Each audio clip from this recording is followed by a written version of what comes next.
दोस्तों, उत्तर प्रदेश टीजीटी सामाजिक विज्ञान की परीक्षा 3 जून को पहले शिफ्ट में होने वाली है और आप लोगों ने तैयारी की होगी। यह परीक्षा काफ़ी दिनों बाद हो रही है, लेकिन एक छोटी सी गलती सारी मेहनत पर पानी फेर सकती है। इसलिए आज हम उन जरूरी निर्देशों पर बात करेंगे जो परीक्षा केंद्र पर ध्यान रखनी होगी। सबसे पहले क्वेश्चंस की संख्या देख लें तो क्वेश्चन होंगे कुल 125 और प्रत्येक क्वेश्चन 4 अंक का होगा। तो इस तरह से 500 अंकों की ये परीक्षा आपकी होगी। नेगेटिव मार्किंग नहीं है, तो सभी क्वेश्चन करने हैं, सभी क्वेश्चन आप करके आइएगा। बहुत ज़रूरी है कोई भी क्वेश्चन छूटने ना पाए। इसके लिए आपको थोड़ा टाइम मैनेजमेंट करना पड़ेगा। टाइम का अवश्य ध्यान रखेंगे जिससे कि सभी क्वेश्चन आप अटेम्प्ट कर पाएँ। परीक्षा केंद्र पर समय से पहुँचें। बहुत ज़रूरी चीज़ है कि परीक्षा केंद्र पर आप समय से पहुँचें। देखिए, जो आपकी फर्स्ट शिफ्ट की परीक्षा होगी वो होगी 9:30 बजे से स्टार्ट होगी और 11:30 बजे तक चलेगी। लेकिन गेट बंद होने का टाइम 45 मिनट पहले है। 45 मिनट पहले जो है गेट जो है वो बंद हो जाएगा। तो आपको जो है 8:45 से पहले एंट्री ले लेनी है। अब एंट्री लेने के लिए आपको समय से पहले पहुंचना पड़ेगा, यानी करीब 8 बजे तक आप एग्जामिनेशन सेंटर पर जरूर पहुंच जाइए। ये जो है आप टारगेट बना के चलिए कि 8 बजे तक एग्जामिनेशन सेंटर पर पहुंच जाना है। बात करते हैं सेकंड शिफ्ट की परीक्षा। तो सेकंड शिफ्ट की परीक्षा होगी 2:30 बजे से और गेट बंद होने का जो टाइम है वो है 1:45।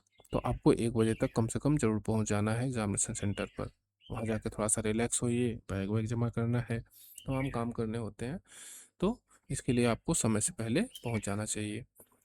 आगे देखें तो क्या क्या दस्तावेज आपको ले जाने हैं, बहुत ज़रूरी है। तो एडमिट कार्ड ये तो ले ही जाना है, बिना इसके एंट्री नहीं होगी। तो एडमिट कार्ड बहुत ज़रूरी है। इसके साथ साथ आपको जो है एक पहचान पत्र ले जाना है, पहचान पत्र। और पहचान पत्र में क्या हो सकता है, तो आधार कार्ड हो सकता है। आधार कार्ड आपके पास हो या पैन कार्ड हो आपके पास, या फिर जो है ड्राइविंग लाइसेंस हो आपके पास, या फिर जो है वोटर कार्ड हो। कोई एक पहचान पत्र आपको ले जाना है। इसकी मूल प्रति ले जानी है, मूल प्रति।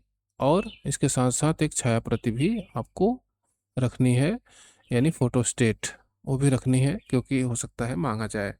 इसके अलावा 3 फोटो ये बहुत ज़रूरी है, एग्ज़ाम सेंटर में आपको मांगा जा सकता है। इसके साथ ही ब्लैक बॉल पॉइंट पेन बहुत ज़रूरी है। Black ball point pen, gel pen नहीं चलती है और मार्कशीट पर, तो ब्लैक बॉल पॉइंट पेन आपको ले जानी है। अब परीक्षा हॉल में किन बातों का ध्यान रखेंगे,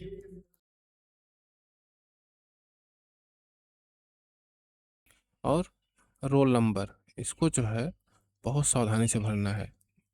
बहुत ज़्यादा शांत होके, रिलैक्स होके, सावधानी से जो है रोल नंबर अपना फिल करना है।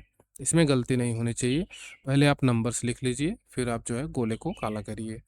एक एक नंबर लिख के गोला काला करेंगे तो हो सकता है गलत हो जाए। तो आप जो है पहले पूरा नंबर ध्यान से, एक एक नंबर, एक एक डिजिट देख के फिर आप रोल नंबर लिखिए। उसके साथ ही साथ सेंटर कोड होता है, सब्जेक्ट कोड होता है, और हस्ताक्षर कहाँ करने हैं, इन सबको भी बहुत ध्यान से देखिए। अभ्यर्थी वाला सेक्शन जो होगा वहीं पर हस्ताक्षर करिए, क्योंकि यहाँ पे आप गलती करेंगे तो दिक्कत हो सकती है, समस्या बढ़ सकती है और आप अच्छी नहीं हो पाएगी। तो इसको बहुत सावधानी से, बहुत समय लेके करिए। अब थोड़ा क्वेश्चंस के बारे में देखें। क्वेश्चंस एग्ज़ाम हॉल में तो देखिए, पहले तो क्वेश्चंस को कम से कम 3 बार पढ़ें और ऑप्शन को भी 3 बार पढ़ें। उसमें जो है क्या पूछा है, सही पूछा है या सही नहीं पूछा है, या फिर जो है सत्य पूछा है या असत्य पूछा है। तो किस तरह से क्वेश्चन पूछा है उसको जो है बहुत ध्यान से देखिए और कम से कम 3 बार पढ़ने का टारगेट बनाइए। इसके अलावा जो क्रम लगाने के क्वेश्चन आ जाते हैं, जैसे हिस्ट्री में अक्सर क्रम के क्वेश्चन आते हैं, तो क्रम लगाने में आपको क्या करना है कि पहले वर्ष लिख लेना है कहीं। उसके बाद जो है उसके सामने वर्ष लिखकर आप क्रम लगाएंगे तो आप ठीक से लगा पाएंगे। इसके साथ ही साथ तो उस स्थिति में आप क्या करेंगे, आप जो है ऑप्शंस को देखेंगे और उनको रिलेट करने का प्रयास करेंगे। ऑप्शन किस अध्याय से आया हुआ है, किस टॉपिक से आया हुआ है, उससे आप को रिलेट करेंगे, उसे आप समझने का प्रयास करेंगे, तो आप जो है क्रम आसानी से लगा पाएंगे। अगर हम पॉलिटी में अनुच्छेदों की बात करें, अनुच्छेद ये अक्सर आते हैं, तो ध्यान रखिए कि अनुच्छेदों में बहुत बारीक सी मिस्टेक होती है, आपको उसको बहुत सावधानी से देखना है। आप सभी लोगों को परीक्षा की ढेर सारी शुभकामनाएं।